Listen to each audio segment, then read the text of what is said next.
Buenas noches, bienvenidos. Buenas noches, padre. Buenas noches, Mario, ¿cómo está? Buenas Feliz noches, Pascua. bien, gracias a Dios, a la orden. Buenas noches, don Mario. Buenas noches a todos. Buenas noches, Klaus. Buenas noches, Oscar.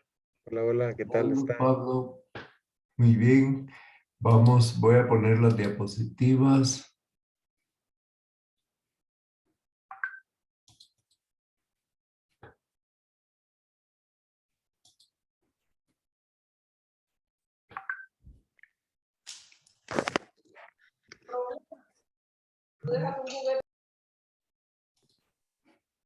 Buenas tardes a todos, buenas tardes, don Mario.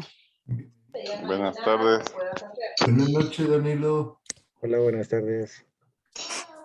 Buenas noches, Mario. ¿Qué tal? Buenas noches. Buenas noches, don Mario. Buenas noches, Luis Buenas Alfonso. Padre, buenas noches Hola. a todos. Bienvenidos. Vamos a empezar en un momentito. Feliz Pascua, don Mario, feliz Pascua de Resurrección. Felices Pascuas a ustedes, con mucho cariño.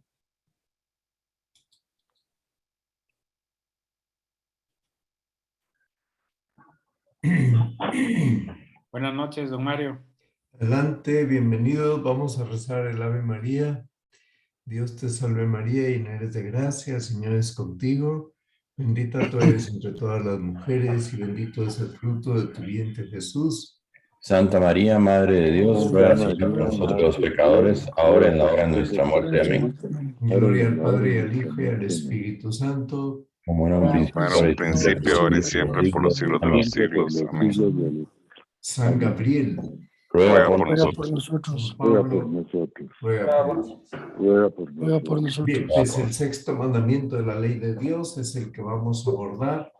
Estamos ante un misterio y un don. Dios nos ha dado un don, un tesoro que hay que administrar y que hay que descubrir.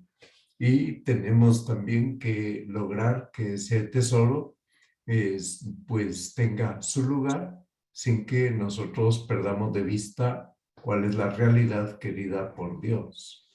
Bien, entonces ante el misterio de la sexualidad humana hay un documento que es un documento del Pontificio Consejo para la Familia, y ese documento pues explica muy bien toda esta temática, y ustedes se llama así, Sexualidad Humana, Verdad y Significado. También les sugiero leer, al que lo desee, este libro, Saber Amar con el Cuerpo, de Mikkel Godson Santa María, y la Declaración Persona Humana, esta es más antigua, de 1975, Sagrada Congregación para la Doctrina de la Fe, titulada acerca de ciertas cuestiones de ética sexual, Declaración Persona Humana. Bien, el Señor pues nos dejó claro que pues el dejar el hombre a su padre y a su madre para unirse a su mujer y ser los dos una sola carne, pues es algo que está ya en el libro del Génesis, y que pues en Mateo 19 el Señor lo vuelve a recordar para que nos enteremos de cómo fue al principio y evitemos de esa manera pues caer en una visión tal vez pues muy materialista de esta realidad, o demasiado tal vez mecanicista, debido a la mentalidad que hay, pues que es una mentalidad bastante dada a ver solo cómo funciona el cuerpo humano sin entender que estamos ante un don, que siempre que se usa de ese don, se usa desde la óptica de nuestra condición de personas hechas a imagen y semejanza de la Trinidad. Por tanto, la llamada a crecer y multiplicarse es para el hombre y la mujer. Aquí tienen otros libros que pues yo los puse sobre todo pensando en los jóvenes porque con frecuencia para ellos este tema es un tema que les ofrece gran dificultad su gobierno y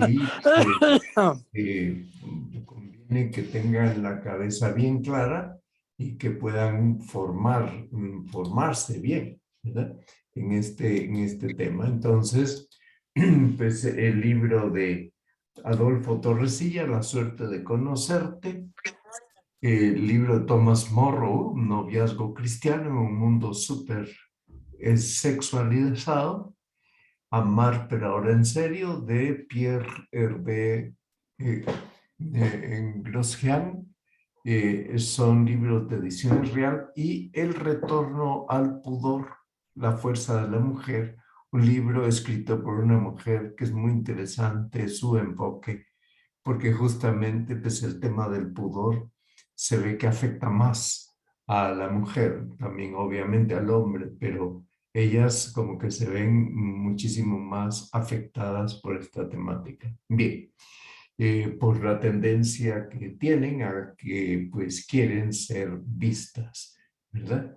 Y por tanto pues tienden a mostrar su cuerpo. Bien, entonces, pero claramente tenemos que comprender y ayudar a la gente a que comprenda que pues la generación humana no es solo biológica, que afecta al núcleo íntimo de la persona humana, es decir, afecta a su cerebro, acepta todo el sistema nervioso, acepta a todo lo que se refiere a la generación de hormonas. Por tanto, la intimidad sexual produce una hormona que vincula a ese hombre con esa mujer. Y si esto no se cuida, si no hay disciplina en esta materia, esa vinculación, si no es ordenada mediante el matrimonio, ¿verdad? Y es fruto de una aventura lamentable, de falta de continencia, bueno, pues esas personas se quedan vinculadas, ¿verdad? Y es mucho más fácil que vuelvan a caer. Bueno.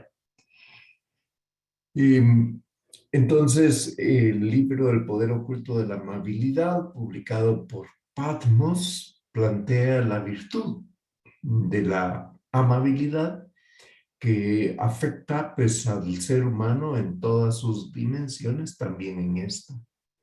Y por tanto, pues en esta dimensión, pues la mujer es muy sensible ante un hombre que solo es amable cuando quiere llegar a estos términos, y no lo es o no es cariñoso cuando está en otra sintonía.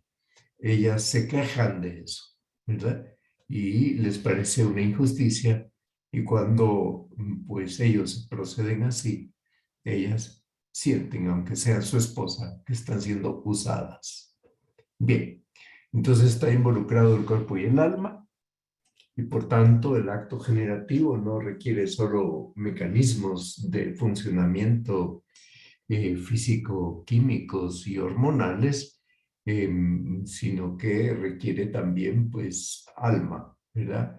Es decir, el lenguaje del cuerpo expresa lo que hay en el alma, y por tanto expresa afectos, respeto, expresa una dimensión espiritual que va mucho más allá de lo corporal. Bien, en la primera carta de San Juan, capítulo 4, versículo 8, define a Dios como amor. Y por tanto, si Dios es amor, y en Dios hay un misterio de comunión personal de amor que es perfectísimo, pues tendría que ocurrir esto también entre el varón y la mujer.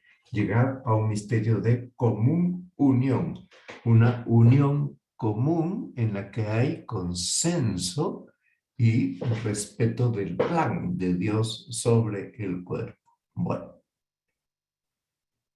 El pecado original introduce dos rupturas. La primera entre el sexo y la racionalidad, Y la segunda, entre el nexo afectivo y el generativo en el acto sexual. Estas dos rupturas son graves, de modo que cuando se desvincula el sexo de la razón, entonces el sexo se vuelve un absoluto que hay que perseguir a toda costa. Y su única dimensión es placer. ¿Por qué? Porque se ha divorciado el nexo afectivo del generativo. Y por tanto no me interesa lo generativo, solo me interesa lo que lleva consigo de placer ese acto. Y caigo en un utilitarismo corporal y un utilitarismo de las personas. Bien, San Pablo cuando menciona el fruto del Espíritu menciona la castidad junto a otros 8 frutos. Por tanto, es una virtud, también es un don divino y pues el lenguaje de la sexualidad está vinculado a la respuesta a la vocación del amor. Es decir, que el hombre y la mujer en cuanto a imagen de Dios tienen que vivir cada día esa vocación al amor. Por tanto, hay un lenguaje masculino y hay un lenguaje femenino. Y todo el ser masculino y el ser femenino está impregnado de masculinidad y feminidad, es decir, no solo la parte genital, sino evidentemente los gestos, las hormonas, la forma de ver la vida, la forma de ver a las personas, las reacciones corporales, las emociones, la forma de expresar el amor. Entonces, pues, hombres que dominan a las mujeres definitivamente tendrían que corregir esa actitud de dominio físico porque es una actitud que está manchada de machismo. Por tanto, eso no es cristiano. Bien, entonces, ¿qué es la castidad? Es una virtud que integra el bien de la sexualidad dentro del bien de la persona, es decir, la impregna de racionalidad. La sexualidad impregnada de racionalidad se llama castidad. Y cuando se impregna de racionalidad, la castidad lleva consigo el ejercicio de unos valores que cuesta vivir. ¿A qué me estoy refiriendo? Ya, ahora lo voy a decir en la diapositiva siguiente.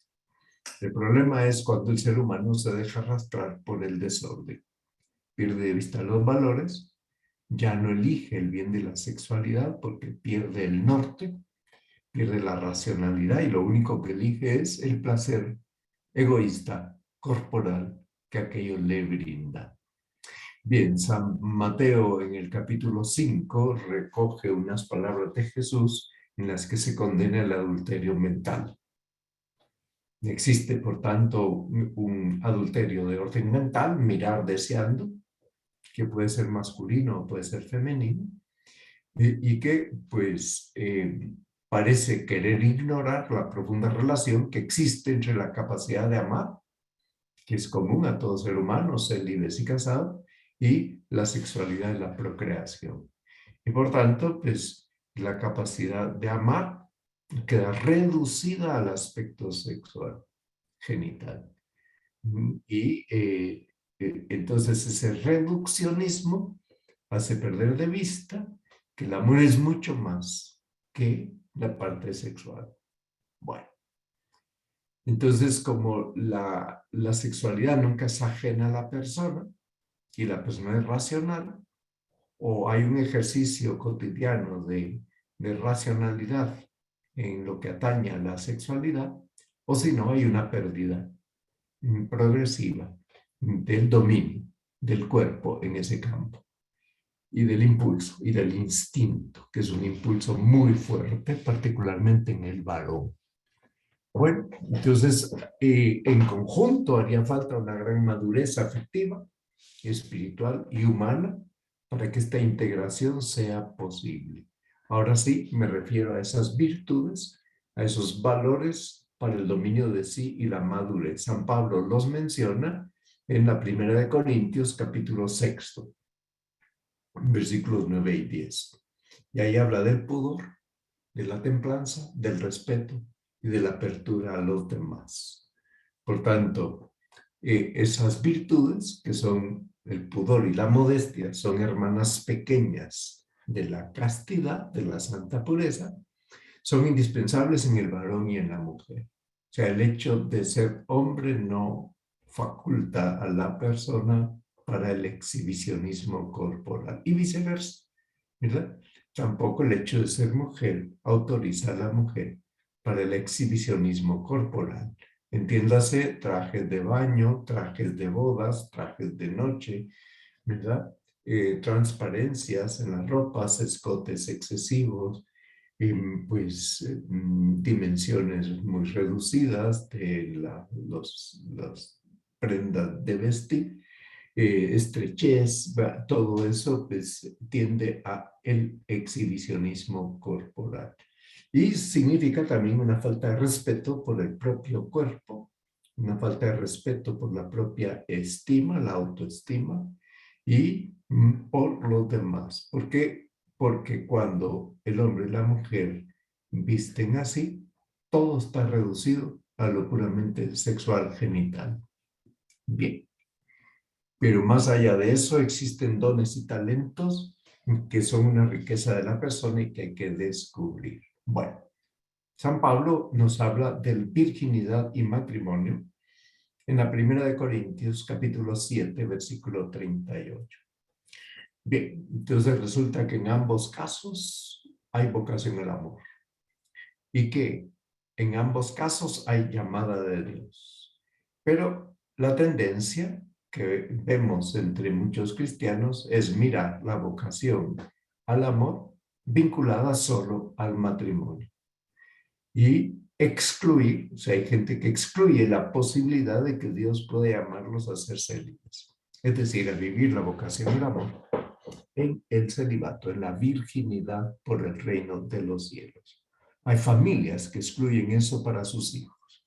Hay familias que enseñan a sus hijos a prescindir de esa posibilidad y los preparan para la vida en otra dirección, ¿verdad? Ignorando que Dios podría llamarlos a esta otra forma de vivir.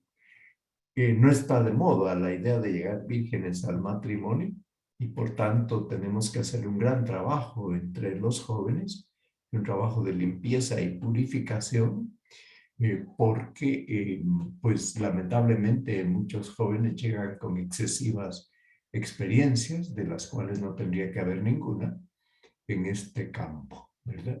Y parecería que es un tema al que se le valora muy poco e incluso se justifican pensando que si no hemos probado, ¿cómo vamos a saber? No vamos a tener experiencia.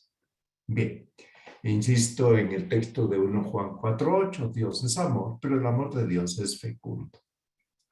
Lamentablemente hay países en los que se justifica que los matrimonios tengan solo un hijo.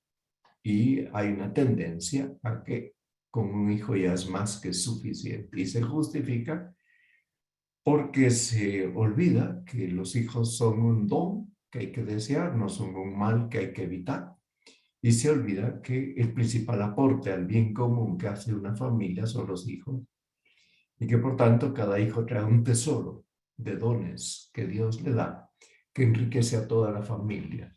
Y que los hijos no son propiedad de los padres, sino que son dados en depósito por Dios. Bien, entonces los hijos son el fruto más precioso del amor.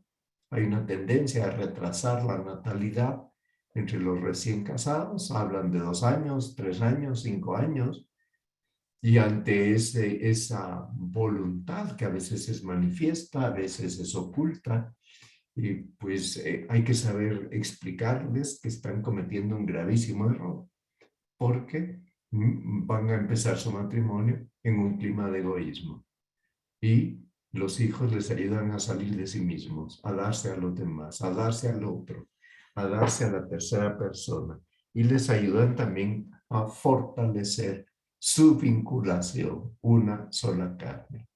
Bueno, entonces estamos ante una dádiva divina, ordenada limpiamente a la vida, al amor y a la fecundidad. Y no podemos desviar o desbaratar ese ordenamiento natural. Ok. Entonces, ustedes se dan cuenta de que si rompemos la armonía del hombre consigo mismo, un hombre que no es templado rompe la armonía consigo mismo. Un hombre que es arrebatado, que es colérico, que no gobierna su temperamento colérico o sanguíneo o flemático, ¿verdad? Bueno, pues es una persona que tiene que corregirse porque esa pérdida de armonía va a incidir tarde o temprano en la capacidad de vivir racionalmente la sexualidad. Un hombre que es perezoso, que bebe en exceso, que no se modera en la diversión, en el tabaco, bueno, pues el sexo lo mirará también como una diversión. Y por tanto, esa ruptura repercute en la relación con los demás. Y la relación con los demás termina siendo vivida desde la óptica egoísta. Hay dos formas de ruptura que tenemos que abordar. La primera es oscurecer en la inteligencia el nexo inseparable que debe existir entre las dimensiones afectiva y generativa de la unión conyugal. No quiero a propósito pensar que uno está vinculado al otro, que lo afectivo está vinculado a lo generativo. Y por tanto es una gran mentira cuando argumentan que tienen relaciones sexuales porque se aman, pero que no quieren hijos. Es una gran mentira porque han roto, han oscurecido en su inteligencia que la expresión corporal de la donación de sí mismo, no solo del cuerpo, de sí mismo a la otra persona, está planeada y planteada por Dios como una expresión vinculada a la transmisión de la vida. Y luego, pues, esa otra forma de ruptura, que es la indisciplina en la voluntad. O sea, una voluntad no disciplinada, no educada en la comida, en la bebida, en el trabajo. Bueno, pues es una voluntad que tarda mucho, le cuesta mucho dominar los dinamismos afectivos y corporales de la sexualidad. Y entonces muchas veces llegan a los planteamientos de que sí, el cuerpo tiene unos ritmos propios, bueno, pues esos ritmos propios lo que tengo que hacer es potenciarlos, aprovecharlos, porque pues si están ahí, deduzco que por el simple hecho de estar, el explotarlos para sentir placer es una cosa buena. Es bueno porque lo he decidido yo. Es decir, hemos sustituido la verdad por el propio gusto. Yo he decidido adquirir este hábito de desorden, pornografía, masturbación, fornicación, adulterio, etc. Y claro, esos hábitos, ¿verdad?, son fruto de excesos en la comida, de excesos en la bebida, de pereza, de vagancia en el internet, de consumismo cibernético, de consumismo también en materia de diversión, ¿verdad?, insaciable, y consumismo, pues, en prendas de vestir, en compras, etc. Bueno. Entonces hay que educar a la gente para que madure. Alfred Sonnenfeld ha escrito este libro que Ediciones Real ha publicado y ya parece que va en su edición número 11, Educar para madurar. Bien, entonces, ¿qué exige la sexualidad? Purificación, que no es represión ni rechazo. Y maduración. ¿Qué es esta purificación? Esta purificación significa que este don que han recibido hombre y mujer es un don que hay que sanearlo. ¿Por qué? La cultura actual lo pervierte. La cultura actual, el pecado original, las malas costumbres. Por tanto, hay que llevarlo a su verdadera grandeza. Y ahí el papel importante lo juega la virtud de la castidad. Entonces, la castidad es condición esencial de la vocación al amor. Es la escuela, la castidad prematrimonial, es la escuela para vivir el don de sí que supone ya sea el matrimonio o el celibato. También ahí hay un don de sí mismo, en el que en el celibato uno se abstiene del uso de la facultad generativa, solo o acompañado, para donarse a los demás. Ok, es una donación. Bueno, muy bien. Dios llama a todos al don de sí mismos. La castidad no es solo previa al matrimonio, es también en el noviazgo, es también en el matrimonio. Hay una castidad matrimonial. ¿Qué es lo que hace posible la castidad? El amor a través de la corporeidad. Es decir, un amor en el que el cuerpo es un vehículo de expresión de algo sublime que llevo dentro. Y por tanto, el cuerpo no es un instrumento para conseguir placer. Bien. Entonces, habilita a la persona humana para que aprenda a vivir en la paz interior y en querer bien a los demás. Por tanto, habilita a la persona para querer bien a los demás hombres y mujeres y quererse bien con orden. Bueno, entonces las emociones influyen en la corporeidad. Sí, todo está conectado. Bien, la sexualidad colorea todas las potencias, desde lo más físico hasta lo más espiritual. Entonces, las facultades masculinas y las facultades femeninas están coloreadas de eso, de masculinidad o femineidad. Y la masculinidad, el ser varón, no es solo ser genitalmente varón. O ser mujer no es solo ser genitalmente mujer. Es muchísimo más que eso. Por tanto, no es una virtud negativa. El intento de dominar las pasiones es parte de la virtud. No es una cosa aconsejable el que los novios se vayan juntos de viaje. Nos vamos al puerto, nos vamos al Río Dulce, nos vamos a Titlán, nos vamos a quedar en la Antigua, vamos a ir a una boda y nos quedamos en una casa o en un hotel. Ya se sabe que no se quedan rezando el rosario.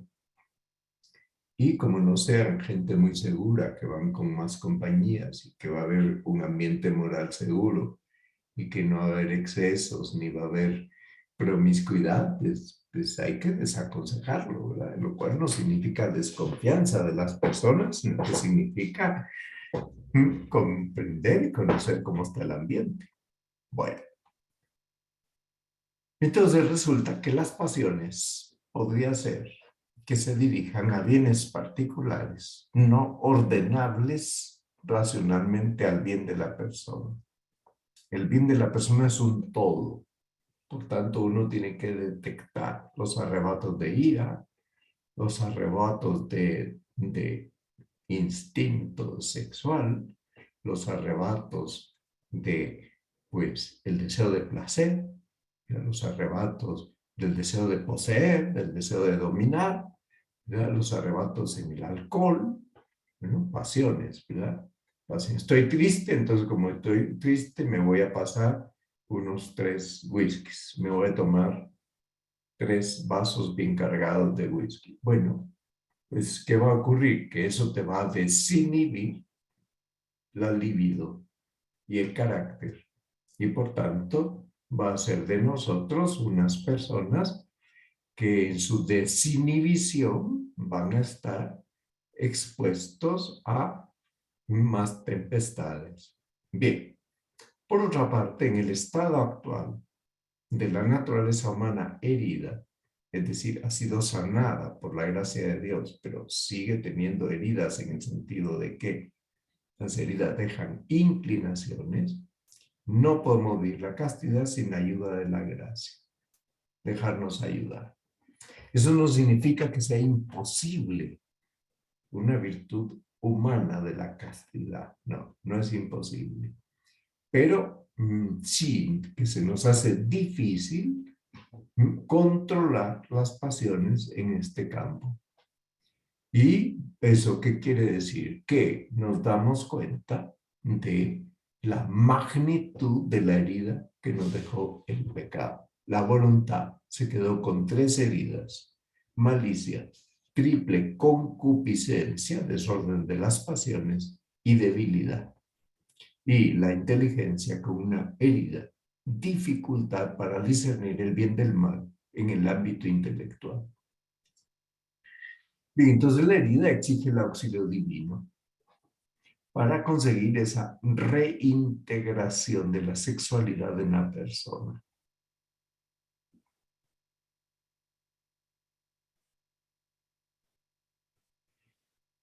¿Qué quiere decir educar la castidad? ¿Será que tenemos que reducirlo todo a informar sobre los aspectos biológicos, cómo funciona, cuándo funciona, ¿verdad? Evidentemente eso es un reduccionismo, porque no hay ningún acto humano que esté desvinculado de bondad o maldad.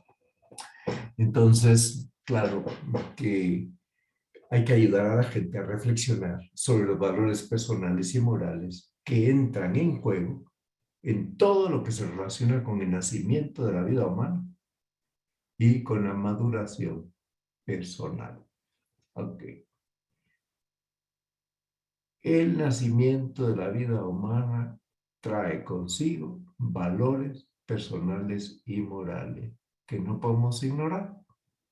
Entonces, las personas egoístas, pues su sexualidad puede estar manchada de egoísmo.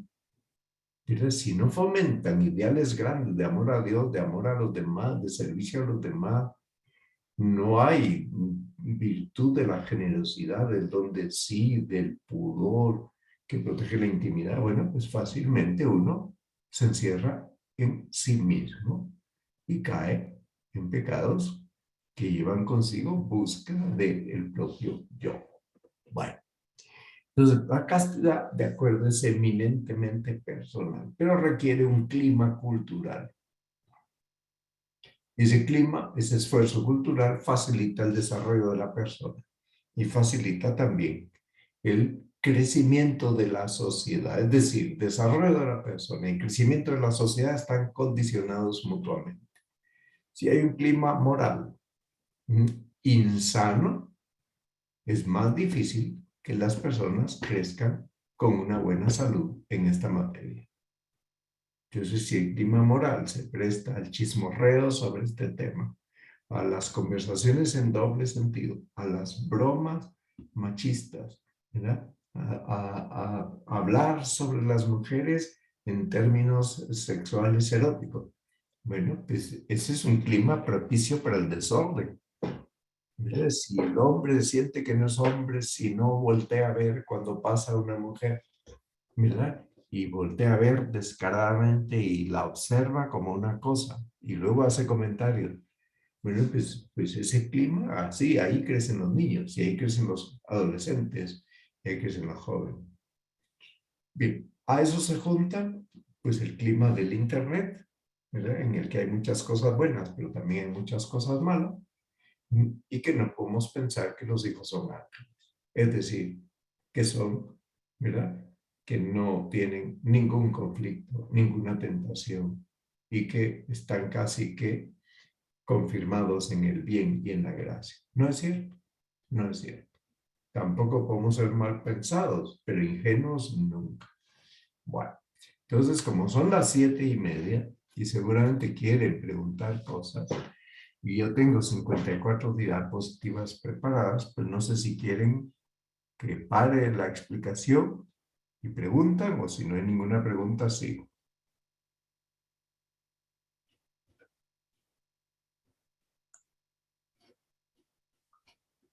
Parece que seguimos. Ok. Entonces, en la educación sexual, respetar los derechos de la persona quiere decir respetar la castidad como una virtud. Respetar el derecho a recibir una información que respete todas las dimensiones, también las morales y espirituales de la vida humana. Por tanto, la educación sexual lleva consigo explicar la grandeza del acto conyugal, del que a veces nos quedamos en mirar solo la superficie, pero no miramos el calado, ¿verdad? En la que hombre y mujer cooperan libremente con la acción creadora de Dios, no está desvinculado de la acción creadora de Dios. Educar, la educación sexual lleva consigo también el comprender que generar una nueva vida humana es generar una vida para la cual Dios crea un alma inmortal. Y por tanto una vida que Dios está llamando a la eternidad. No se puede separar voluntariamente, como ocurre con la contracepción, en las dos dimensiones de este acto. Ok. La diferencia entre las dos dimensiones, procreativa y unitiva, solo se puede, lo procreativo solo se puede poner en acto de modo verdaderamente humano a través del acto conyugal en el matrimonio. Lo unitivo y afectivo se puede expresar de muchas otras maneras que no necesariamente están vinculadas de forma exclusiva a la parte sexual. Porque si no, terminado el ciclo corporal y pues cuando sobrevenga la impotencia que puede sobrevenir por falta de salud, por estrés, ¿verdad? Por lo que sea, pues ¿qué ocurre? Que entonces ya, como ya no hay ese atractivo de la parte sexual, se acabó el amor. No, eso es falso. Bien, entonces está claro que no podemos caer en el reduccionismo. Por otra parte, la educación sexual no puede darse prescindiendo de que la vocación al amor también puede ser vocación al amor dentro del celibato. Y esto significa que Dios a algunas personas nos llama a la continencia total, que no significa a la represión total, ni tampoco significa reprimir la afectividad ni excluir el amor. Sencillamente significa prescindir de aquello por un don de Dios para vivir donándose a los demás por amor de Dios continuamente. Bien, esa donación que esa persona hace libremente a Dios capacita a quien ha recibido ese don para amar y darse a mucha gente. Y eso es ayudándoles a encontrarse con Dios. Ahí está la razón del celibato. Por tanto, el celibato no es fruto del egoísmo. Bien, si ustedes leen el libro de Joaquín de Irala, Sedientos de Misericordia, un libro donde explica cómo los jóvenes están llamados al amor y a la sexualidad ordenadamente, van a descubrir por boca de un psiquiatra cosas muy importantes.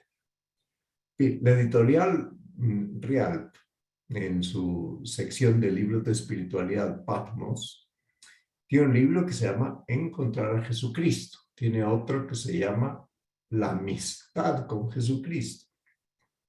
Son libros que sirven para comprender este gran don que es para célibes y casados. Claro, los hombres célibes o las mujeres célibes somos hijos de un matrimonio y por tanto hemos visto en el matrimonio de nuestros padres, hemos visto cómo Dios los llevó a donarse a sí mismos.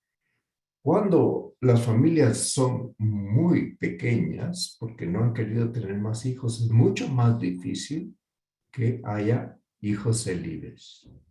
Porque los hijos, al ser tan pocos, voluntariamente así por los padres, pues les han dado mucho. Y como les han dado mucho, no piensan en darse a nadie. Bueno, entonces, para ser fieles en este camino, hace falta el auxilio de la gracia. No podríamos serlo. ¿Cuáles son las consecuencias de la lujuria? Primero, se oscurece la mente. En la inteligencia se oscurece el fin y el bien. ¿Hacia dónde vamos y cuál es el bien que perseguimos? Se debilita la voluntad. Entonces, pues la voluntad se vuelve incapaz de esfuerzos, cae en la pasividad, la persona está muy desganada, muy poco motivada, no entiende el sentido de su vida. Desde luego no está dispuesta a servir a los demás por la lujuria. Okay. Ojo que el cerebro del adolescente se puede torcer y condicionar por la lujuria. Termina uno apegado a los bienes terrenos, con el consiguiente olvido de los eternos, y puede terminar odiando a Dios, porque el lujurioso piensa que Dios es el que le impide satisfacer su sensualidad. Okay. Y quienes tengan inclinaciones homosexuales, pues tienen que educar las virtudes igual que el que sea heterosexual. Y tienen que educarse a sí mismos en la libertad interior, en tener amistades desinteresadas, en gobernar esos impulsos desordenados, esas inclinaciones, en apoyarse en la oración y la gracia sacramental para acercarse poco a poco a la perfección cristiana. Poco a poco, como todos, nos acercamos poco a poco. Bien, ahí terminaría la exposición, por tanto, pasamos al turno de preguntas. Don Mario, buenas noches. Buenas noches, Klaus. Yo sí tengo, bueno, este tema es bien, ¿cómo le digo? Bien complejo, porque Sí, viene desde las raíces de la educación de los papás hacia los hijos. así es. Y realmente si nosotros como padres no hacemos ese esfuerzo de educar con el amor de Dios, con el celibato a nuestros hijos, no vamos a poder hacer que muchos de ellos lleguen al matrimonio castos, ¿va? Sí. Mi pregunta más que todo es, en esa parte de la educación de los padres o de la escuela, digamos, en los colegios públicos no, porque esos andan metiendo la teoría esas nuevas de Sí. LGTB y todo eso, Sí. pero lo que son los colegios como los nuestros, como los del APTE, como Sí. Carrera y todos estos, la educación sí debería ser un poquito más diferenciada, ¿cree usted? O debe ser, digamos, hombre con hombre, mujer con hija, o Pues cómo. lo que ocurre es que en efectos la educación diferenciada tiene importancia porque la mujer se desarrolla antes que el hombre. La mujer madura antes que el hombre. Y por tanto, cuando ellos son unos niños, ellas ya son señoritas, aunque tengan la misma edad. Y si no son educados en un clima de inmenso respeto, entonces hay tal familiaridad entre ellos y ellas que no se educa a las mujeres para ser mujeres y a los hombres para ser hombres, porque como todo es unisex, ¿verdad? Entonces hay que buscar lo más parecido posible. Entonces, pues claro que ya he dicho, ¿verdad? Que la condición de varón o la condición de mujer colorea todo nuestro ser, ¿verdad? Desde el cerebro hasta los pies. O sea que los hombres no caminamos como las mujeres. Sencillamente ellas tienen un ritmo al caminar propio de las mujeres. También es parte del encanto femenino, ¿verdad? Tienen un modo de vestir en el que el pudor tiene unos reclamos distintos de los que tiene el pudor y la modestia en el hombre. Y eso no quiere decir que en unos y otros sea la virtud distinta, sencillamente es que son personas, una masculina y otra femenina. Entonces, sí es aconsejable. Es lógico que el varón, el papá varón, tiene que hablar a los hijos varones de estos temas, de cómo vienen el mundo de los niños, y las mamás conviene que lo hagan con las hijas. Pero los papás varones influyen mucho. ¿Por qué? Ejemplo. Hay papás varones que le dicen a sus hijas adolescentes que quieren verlas más sexy. O maridos que le dicen a su mujer, no te vistas así, estás muy anticuada, yo te quiero más sexy. Ese hombre es machista. Porque lo que le está diciendo a su mujer quiere que los demás lo envidien a él de tener una mujer tan atractiva.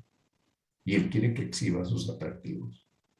Obviamente ellas pueden vestir elegantísimamente y ser muy guapas sin exhibirse.